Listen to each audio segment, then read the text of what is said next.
everyone. Thank you so much for having me. I'm really excited to be here. It looks like we have a fantastic group assembling from all over the world, which is incredibly exciting to see. Today I'm going to be talking to you about social location and mobile in peer-to-peer marketplaces. And as I see this group assembling from all over the world, what's really great about this is I know there's amazing things happening all over the world in the sharing economy, in collaborative consumption, and in peer-to-peer marketplaces.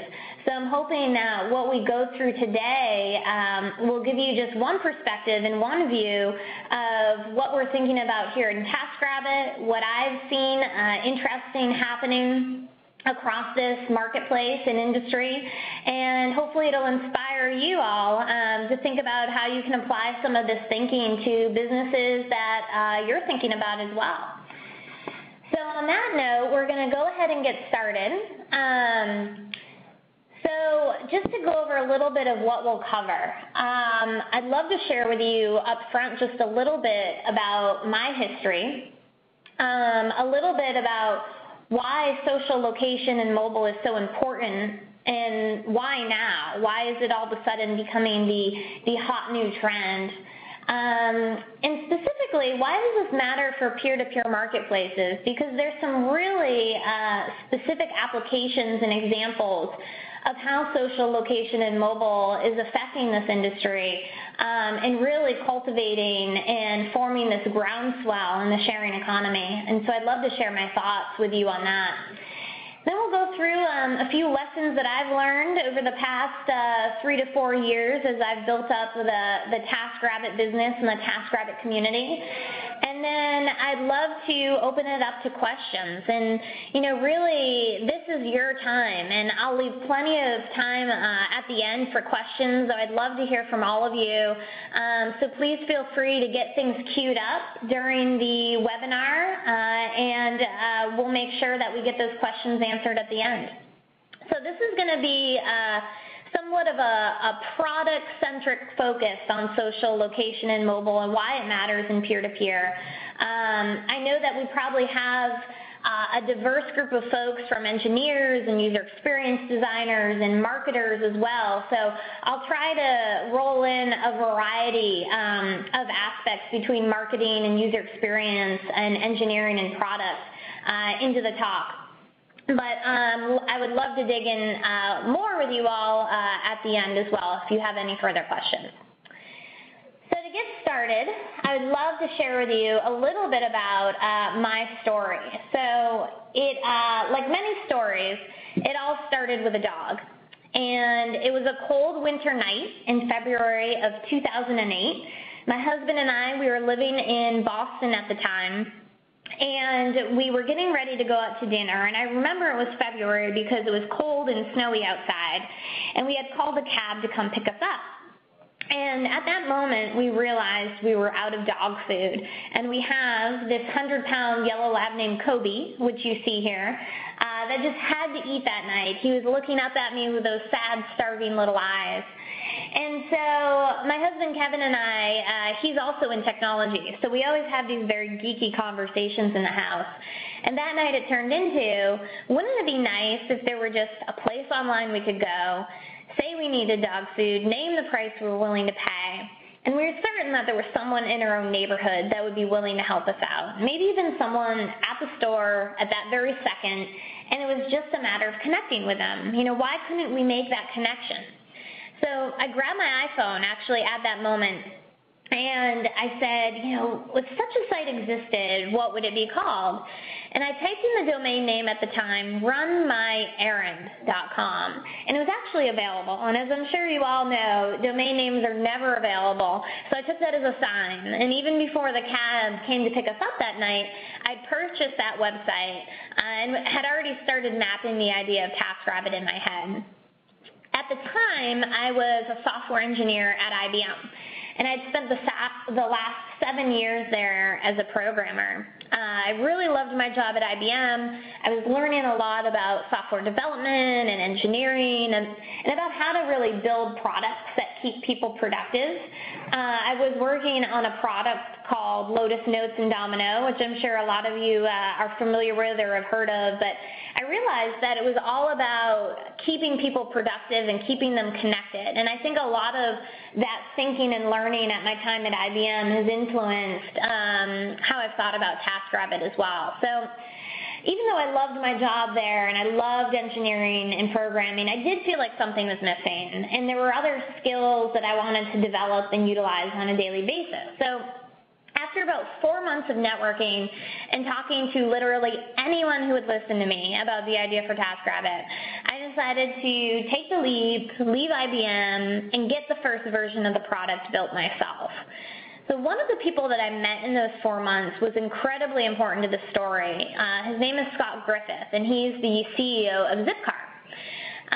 Scott was not someone that I knew ahead of time. In fact, he was a friend of a friend of a friend, and I was out to dinner one night telling some folks about my idea for TaskRabbit, and one woman said, you know, I think my friend Scott would really love this idea. You should just email him and see what he says, and she gave me his email address. And so I think, ignorance is bliss at that moment. I proceeded to go home, send a cold email to Scott Griffith, having no idea he was the CEO of Zipcar, to tell him about my idea.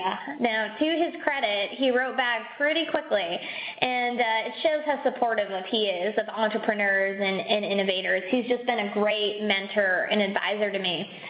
So Scott and I started meeting every couple weeks in his office, and I was still at IBM at the time, but we really hit it off, and we had all these engaging conversations about how to build a marketplace where, there were a lot of synergies between the way he was thinking about Zipcar and what I was thinking about for TaskRabbit, because it's all about empowering people to live efficiently in a neighborhood and to share resources across the community and to ultimately live smarter, more productive lives.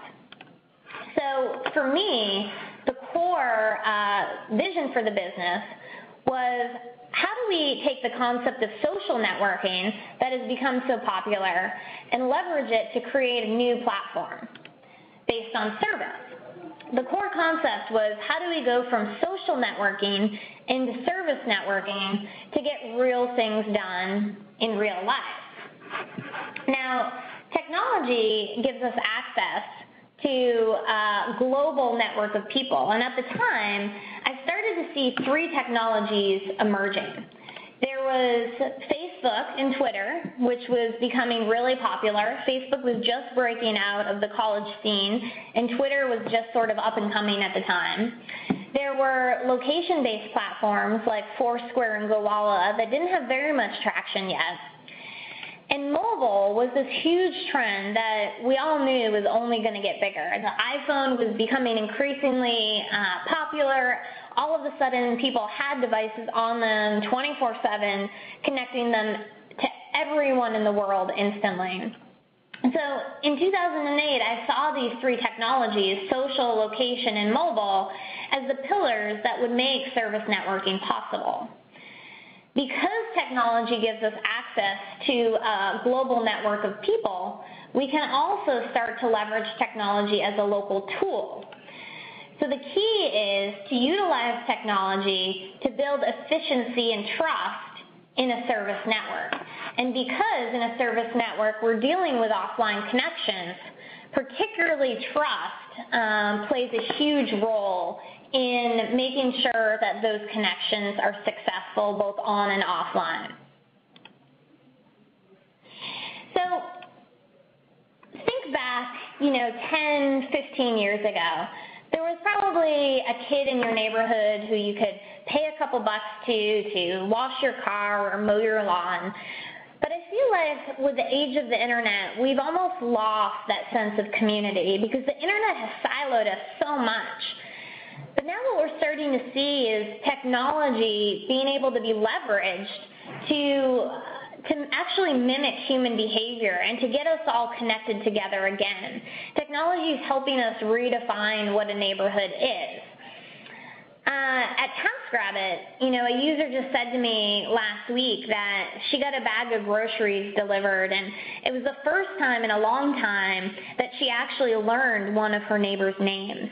And to me, that just really sums it up, right? So over time, technology has been something that has separated us, but we're finally able to leverage technology to bring us all back together.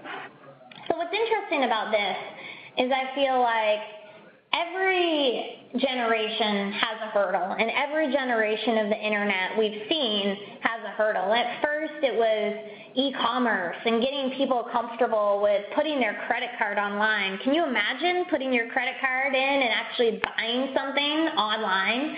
10, 15 years ago, that was a big deal.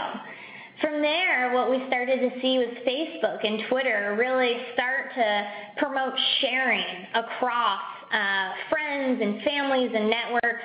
This idea that you could share status updates with complete strangers was something that people had to get comfortable with and had to get their head around. And what I see as the next generation is building these trusted offline connections between online users.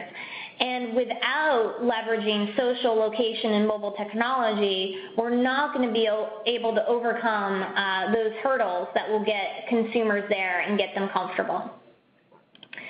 So to wrap up a little bit of our history here at TaskRabbit in mind, after I quit my job at IBM, I participated in an incubator program that Facebook was running in the summer of 2009 called SB Fund.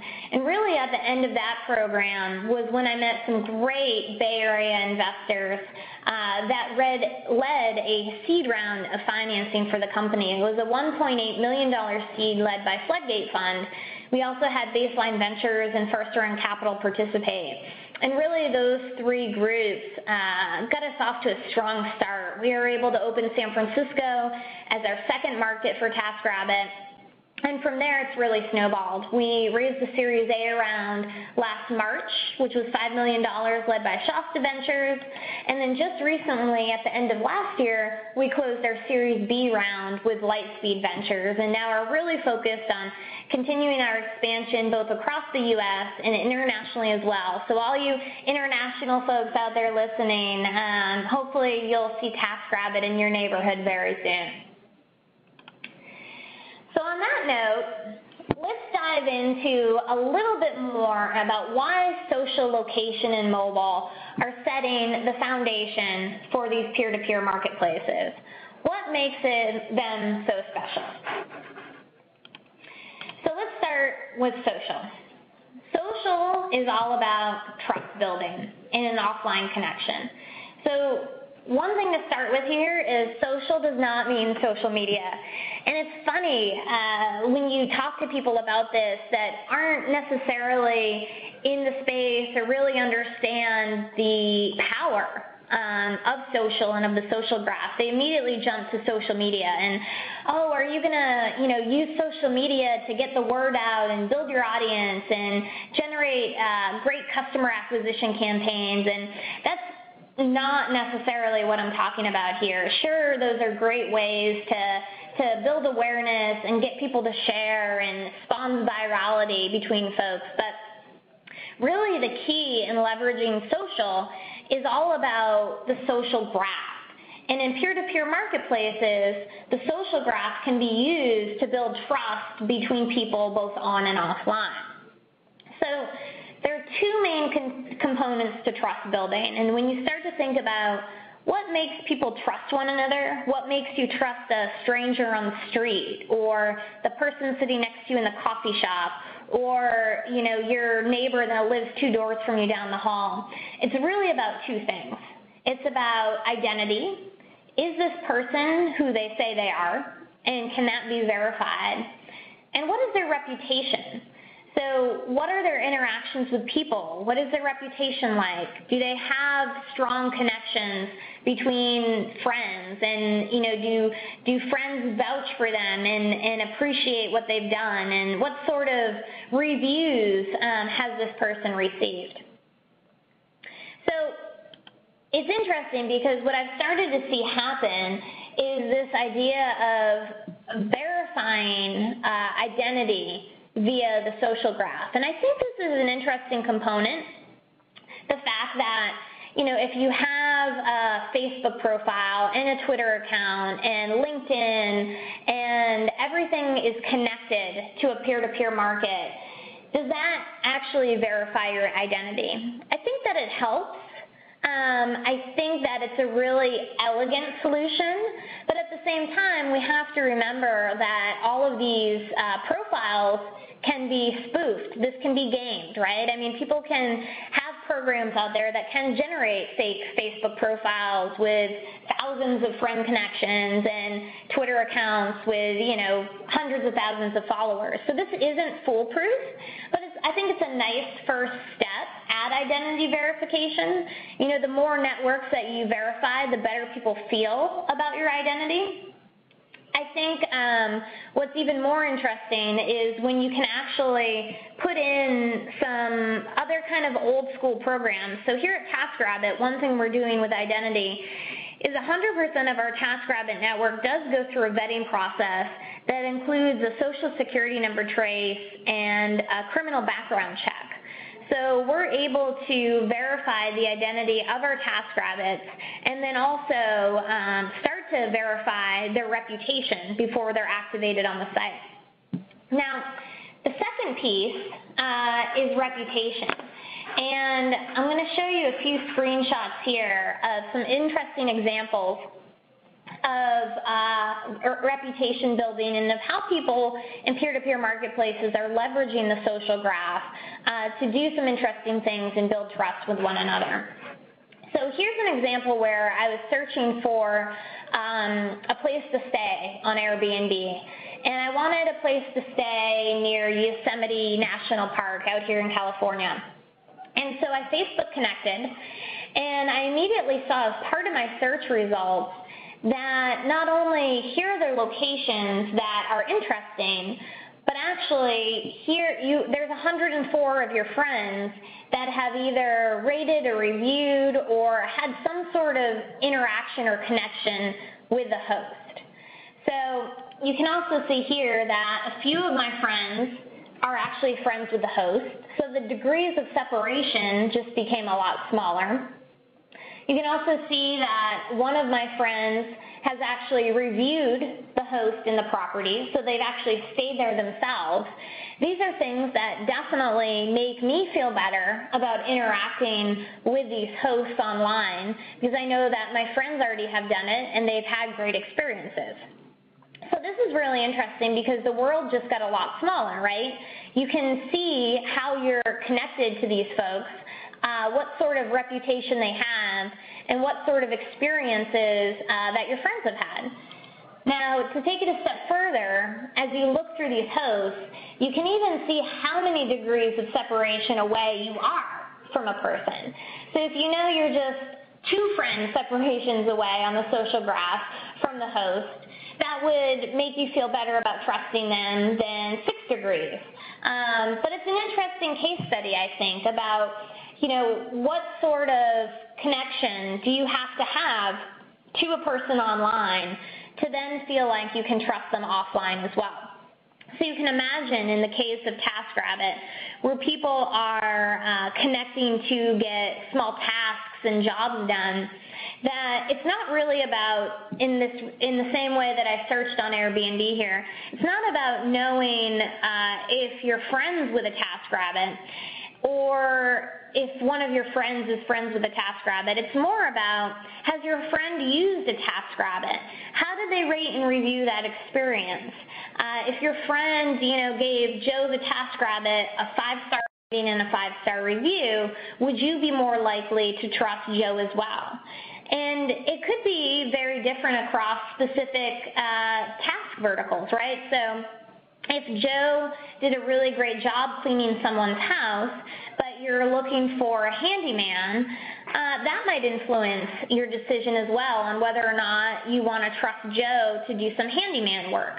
So particularly with TaskRabbit, we have an even greater challenge because with every new vertical and every new task posted, there's a certain level of trust and reputation that has to be built over and over again. So the other thing I'll point out right now I think that's interesting to think about is, do different types of social graphs and social networks have different implications for trust? So, if you are leveraging Facebook, does that give you a different sense of trust than if you know that your LinkedIn connections are connected there? So you might be typically closer with your Facebook friends and trust them more than LinkedIn, where it might be more for professional networking services. And you might not know people on LinkedIn as well as you do your friends on Facebook. And I think, Twitter is an entirely different story because it's so open and public and less about trusted friendships and connections and more about a platform to socially share. So it's interesting to think about as you dig into these peer-to-peer marketplaces, what sort of social technology can you leverage to build trust? And I think that they're very different across the board as you start to think about the different social graphs out there as well. So another big piece of reputation is around profiles.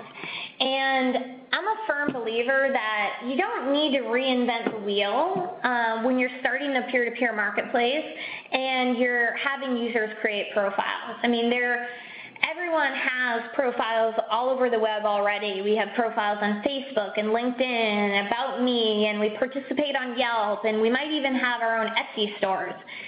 These profiles in aggregate create your online digital footprint, and they provide context from all aspects of your life, spanning across professional, casual, and creative. So at TaskRabbit, we've done some work on profiles, but really for us it's about aggregating the right data in to give people context and to then allow people to have trust based on these reputation factors so that they can connect with folks offline. So to point out a few examples, Regina here, one of our favorite TaskRabbits here in San Francisco, she's a stay-at-home mom that does TaskRabbit on the side when she has time, when she's out already running errands anyway. You can see that she has a real profile photo. I think this is really important in peer-to-peer marketplaces, and this can be pulled in from Facebook or from other locations. It doesn't have to be reinvented here. Of course, ratings and reviews are incredibly important. I think, eBay really set the standard for this early on, but that was sort of reputation 1.0, what I would call. I mean, I think that there's a lot more than just ratings and reviews that can be added as a trust layer and reputation builder in these marketplaces. So here's an example. We have a wide variety of types of tasks that our TaskRabbits complete. And for them to build up reputation in each vertical is really important. So it's not about what Regina says she likes to do or what she says she's good at. It's what she's actually done and how she's been rated and reviewed in those specific verticals that matter, that get people to trust her with their laundry and with their grocery delivery and with their IKEA furniture assembly, for instance. Now, one of the fun things that we've been playing a lot with that we've added recently is this whole gamification layer, and it's a reputation layer that's built on top of the ratings and reviews. But basically, our TaskRabbits earn points for every task they complete, for every 5-star rating and review they get, for a bid that they place within 30 minutes of the job being posted. And as they build up these points, they're able to level up on the site and earn badges. At different points and levels, they're actually able to unlock new technology as well. So for instance, our level 10 TaskRabbits and above get sent their own business cards from Moo Cards, actually. We have a great partnership with them. And they get their very own business cards sent to them in the mail that they can then hand out to people showing that they're a TaskRabbit. And so this idea of gamification and thinking through a reputation in a more dimensional manner than just ratings and reviews is also incredibly important. So from social, we're going to move on to location. So location is also has its obvious benefits, right? So it gives context about where someone is located, where a property is, but why does this matter for peer-to-peer marketplaces? So location can definitely help with trust building as well. So if you think about it, if you know someone always goes to the same neighborhood gym as you on Foursquare, would you be more likely to trust them to pick up your dry cleaning? Perhaps. It's possible. possible. I'm pretty adamant about going to this one gym in my neighborhood, and if I knew there was someone else that was a member there that was a TaskRabbit, I would definitely be more likely to trust them. This paired with sort of the real-time nature that location provides. It gives you instant access to people and things around you, and if they're available, if they're nearby, they're suddenly accessible. So these two things paired together for location, the trust building and the on-demand nature, is sort of the perfect storm for the peer-to-peer world. So it's how you're able to provide context and transparency to the offline piece of the connection. Peer-to-peer is very different because the online piece of the experience is only half of what the consumer actually does experience. There's an entire offline product and component that is sort of a black box.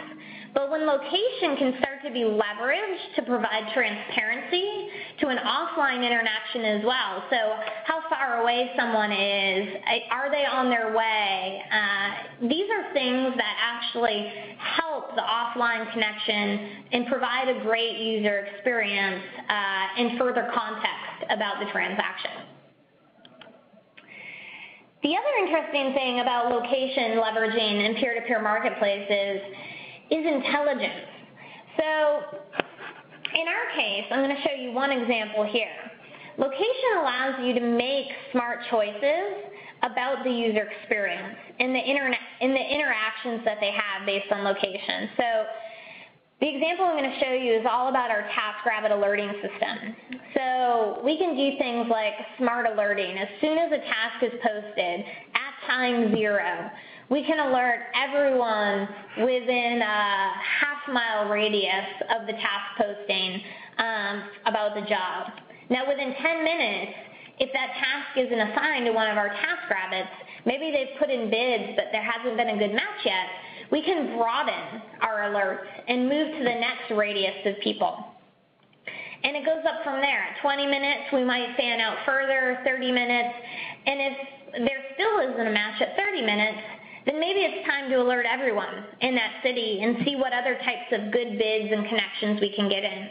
So typically when you post a task on TaskRabbit, between the time a task is posted and a TaskRabbit responds is under 10 minutes.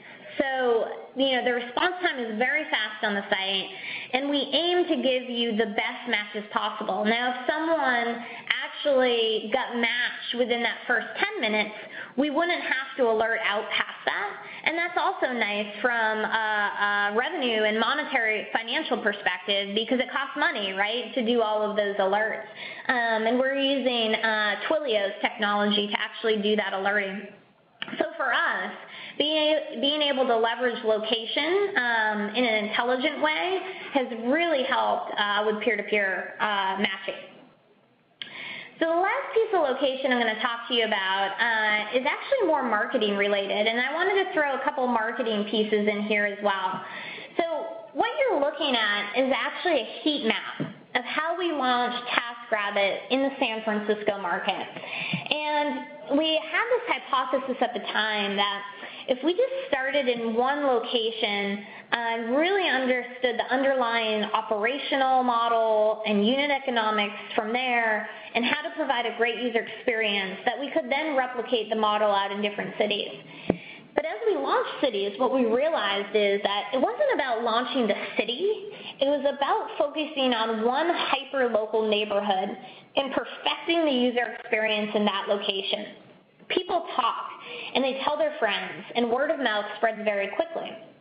So you can see here, we focused in on a few key neighborhoods, and month over month, you started to see the word of mouth grow very organically across the city. Now, to this day, about 75% of our active user base is driven by word of mouth. And this is a free marketing source, so for us, this is fantastic. Now, I think that this is definitely applicable to a lot of peer-to-peer marketplaces that are dealing, because a lot of them are dealing on a local scale. Companies like Airbnb, for instance, where it actually benefits them to be in a lot of different places at once because they do have network effects of people traveling, is a different story. So I'm not saying that this, is applicable to all peer-to-peer marketplaces, but certainly ones that are on the local level. If you think about companies that are tackling car sharing, for instance, like Relay Rides, or ride sharing like Zimride, those are definitely hyper-local models. We're focusing in on one community, one neighborhood at a time, and perfecting the user experience there becomes really important to continued growth. So from location, we're going to now move on to mobile. And mobile, has some obvious benefits, right? And one that I'll point out that I just love is payments. So, mobile technology and peer-to-peer makes everything accessible 24/7 by 365. You're always connected to everyone, everywhere in the world. And for peer-to-peer, this is an amazing thing. Because the sharing economy is really about connecting people in real life to complete real-world transactions. So this wouldn't really be possible without the age of the smartphone and of mobile. So there's a lot of innovations happening here that are incredibly exciting, and payments, is just one. So being able to swipe a peer-to-peer payment from one user to another with Square, it's amazing. Finally you can connect in the real world in an offline way and actually pay someone in real time. So that's really exciting. Now for the example that I want to talk to you about today in TaskRabbit, I'm really passionate about product, and this is something that I really dug into when we were launching our first mobile experience. So I believe that one of the aspects of mobile that's really key is really focusing in on creating a great user experience for your members with what I would call signature interactions. So mobile gives you this opportunity of this tiny little platform and this tiny little screen, but all these interesting ways in which you can interact with the phone. So if you're thinking about building a mobile website or a mobile experience, don't just port the user experience from the website. I think that is, frankly, can be just a waste of time because there's such a huge opportunity on mobile to rethink some clunky interactions that might have to be that way on the web, but can be elegantly solved on a mobile device. So when we were first thinking about our mobile interactions and building the mobile app, we decided that we had 3 high-level goals for the first version of the site. So we wanted to be able to give an experience that allowed people to post a task without ever having to type anything in under 30 seconds. And so we spent a lot of time thinking about how we could solve these problems on mobile in a way that wasn't possible on the web to give people a really great experience. And so these are the 3 signature interactions that we focused on mobile. And I'm going to walk you through each one of these, but you'll see there's this thing we call the carousel that helps you pick a task quickly. There's a way to voice record a description so you don't have to type it. And then one point of friction we saw with people is trying to figure out how much they were willing to pay and what were things costing to get done on TaskRabbit. And so we added this fun interaction with a histogram of pricing that made it really fast for people to get over that hurdle. So let me walk you through these interactions from a user experience perspective.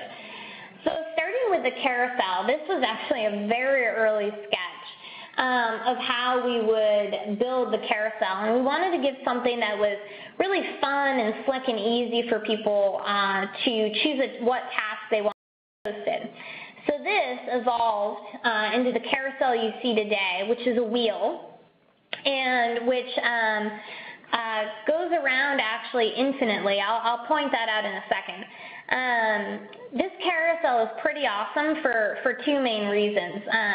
The actual code involved to make this carousel carousel spin in the way that it does is non-trivial. I mean, thanks to our VP of Engineering, Brian, he spent an entire weekend tweaking all the trig equations just to get all the angles just right, and so that you would have this fun feeling as you spun the carousel. So it was a fun engineering challenge that was a great compliment to a useful and really gorgeous design.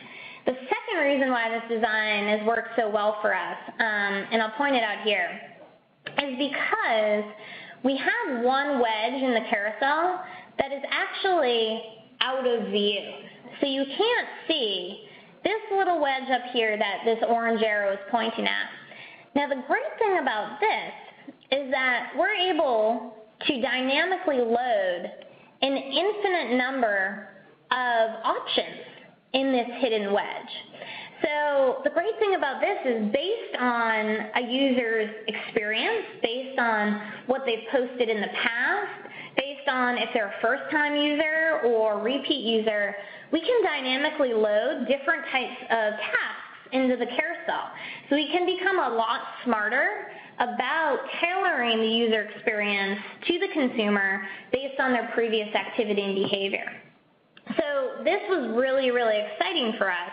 And I think one of the big lessons learned, particularly here on mobile, is that if you can push design and development to work together and really push the boundaries on what's possible, you can come up with some really creative things. And definitely being able to leverage the server infrastructure here is huge as well. So, think about what you can make dynamic and what you can, untie and not make reliant so much on the visual user experience, but more about what can you make interactive and dynamic through server as well. So that's one example with the carousel there, where we helped people post a task very easily. The next example, and the goal here, was to have people not have to type. So again, here's an early interaction a design that we came up with for a snap it, say it, type it experience. So instead of typing, you can snap a photo, you can voice record your description, and if you really want to type it, this will pop up the keyboard and you can type it as well. So this was a really, really fun interaction. The voice recording technology did get a little tricky. It can be a little finicky, and there were a lot of questions that had to be worked out with this flow, like how long should the recording be? Should we, keep it to a minute? If it gets much larger than that, is it just too large to upload to the server? Should you be able to remove a recording or have multiple recordings? So there's a lot of interactions to work through. But, I think that it came out really nice. And you can imagine in the future maybe having an integration with something like Siri, where you can, ask Siri to pop up your TaskRabbit app and get a task posted for you. So mobile just gives such a great opportunity for innovation on this platform to do something really creative and do something different than you can do on the web. The last user experience example I'll talk to you about, and the last signature interaction on mobile, was this histogram of pricing history. So again, here's an early sketch of what we came up with for pricing, and this evolved into this histogram. And you can move the little green bubble on the bottom, and as you move it, the colors change, and you can see that most people, the majority of people, paid $20 for a task of this type. And for every type of task, we made different histograms and made them really interactive. And this, we found through user testing ahead of time, really got people over that hump, got them over the friction point of deciding what they were willing to pay and to have their job done. And actually, it's interesting because this interaction in particular has made itself online as well. So mobile actually has started to influence how we think about our web experience too, which I think is a great thing. So this kind of wraps up the examples about social location and mobile and some interesting things I've seen in peer-to-peer marketplaces. And the last couple things I want to leave you with are some lessons that I've learned over time and just wanted to pass on. So one, I think there's a ton of innovation happening in this social location and mobile space. I love this little shortcut, the so-lo-mo shortcut that we're starting to see now. I mean, this is really catching on, and people are doing some really cool and interesting things. I think there's still a lot to do here and a lot to prove. So, I encourage you to dig in and be creative and think about how you can contribute to this space. My second lesson learned is network like you mean it. So just over time, over the past 3 years or so, I've learned that just never pass up a good networking opportunity. I mean, early on, this made an incredible difference for me. The other thing I learned is that nothing can really replace an in-person, face-to-face meeting. So if you have the choice of, getting on a phone call versus actually, driving a couple hours and meeting someone in person, it just makes such a difference to meet someone in person, show your passion for your idea. You just never know where that meeting is going to lead. There's so many people that I met early on that came back even down the road and just made amazing connections for me in different ways. I wrote a blog entry you can look up if you're interested a few months ago about a decision I made to fly across the country last minute from Boston to San Francisco to meet Tim Ferriss for 15 minutes. Because I knew in my gut if I could turn that 15-minute meeting into a $1 million seed round of funding, which is actually what happened, then it would be worth it. And it was the best $750 I've ever spent on a plane ticket. The next lesson learned is just to iterate on customer feedback and do it quickly. So you saw some sketches and examples, particularly on the mobile components. We got those out there really fast and in an iterative manner, and we took that feedback from customers and just continued to improve. And then we got it out there again and got more feedback, and it was a very iterative process. So you can continually make improvements and push code focused on these improvements at least once a week, if not every single day. Here at TaskRabbit, we're pushing code to production every single day. The right investors are going to have the same passion and obsession that you do about your business. So when you're talking to investors, the conversations that feel less like a pitch and more like you're collaborating on the business model, those are the people that are the right fit. The investors that really want to sit down with you and brainstorm and have interesting perspectives and experiences to share, they're going to be your best partners in the end. So think about that as you're interacting with investors. And overall, I'd say just don't overthink things. Just do it. Being an entrepreneur is an attainable goal. You just have to get out there, get an idea that you're passionate about, trust yourself to make it happen, and you will. So on that note, I'm going to leave you with this lasting image of Kobe here. One of my early mentors, Scott Griffith, who I mentioned, said to me one day, before he even left IBM, Leah, I love your idea. I think you're onto something. I think you should see how far you can take it. And that's what I really continue to do on a daily basis. So I want to encourage you all to make the leap into whatever you're passionate about, as I did, and as Kobe here did. He loves the water. He's such a swimming dog. And see how far you can take your ideas. So this has been a lot of fun. Thank you for letting me share with you. And I'd love to open it up to questions now if you guys have any. Great. Thank you so much, Leah, for such an outstanding presentation. We do actually have several questions that have come in. They are located in that Q&A tab. If you can see them and want to take them, great, or I can read them for you. It would be great if you could read them to me. Let's do it. All righty. We'll take the first one from Daniel. Daniel asks, are the areas where TaskRabbit sees the highest use and greatest acceptance also very tech-oriented areas? If so, then is this a prerequisite for these sort of things? That's a great question. Thank you, Daniel. So, early on, yes, the early adopters were, highly technical, but I think that's true for a lot of businesses. Now that we've continued to grow our customer base, actually what we're seeing is our largest demographics are working mothers, and female young professionals. So our demographic overall skews slightly female, and we're starting to see ourselves across the chasm, if you will, into more urban parents, urban households, and less tech. Great, thank you. And a question from Albert. Albert says, with business cards and with direct human interaction, how do you prevent buyers and sellers from circumventing TaskRabbit for future transactions? It's a great question, and something we think about a lot. So, a couple of things. One is we're not so naive to think that that is never going to happen, and that's okay. I mean, you look at companies like eBay, which have been around for years and years and years, and they deal with this all the time. And, I've talked to a lot of folks over there as well, and what you have to do is you have to be providing enough value on your platform to want to keep people there. And if they don't want to be there, they're going to game your system and they're going to find a way around it. But for us, with TaskRabbit, there's a few things that keep people there.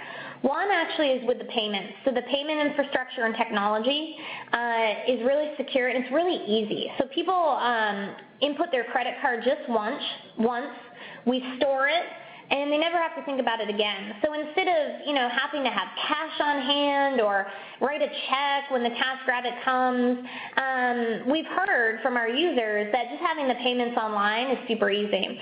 Now on the other side, on the TaskRabbit side, this comes back to that reputation and trust building mechanism. So our TaskRabbits are building reputation for every task and job that they complete on the platform. And they're leveling up, they're earning points, they're earning badges, and this actually is affecting what other work they are able to get. So TaskRabbits we've seen that are a higher level on the site and have a higher reputation can actually command more money. If an end user sees two bids, one that's higher from a TaskRabbit that has a better reputation and a higher level and more experience under their belt, they tend to take that one, that bid over the lower bid. So there's a lot of reputation goodness that comes when TaskRabbits stay on the platform as well. But again, I think it's something that we're not so naive to think will never happen, but you have to keep enough value on your platform for people to want to be there. Thank you so much. And we do have just a couple more questions here. One from Jennifer. Jennifer asks, what advice could you please give to entrepreneurs, young entrepreneurs, who have little experience and are having difficulty building trust with potential online customers? So, it's a tough thing. The trust building aspect, particularly in peer-to-peer, is the greatest barrier to entry for consumers. And so I think you have to start thinking about really creative and innovative things that you can do that's applicable to your marketplace that will enhance the user experience and build trust there.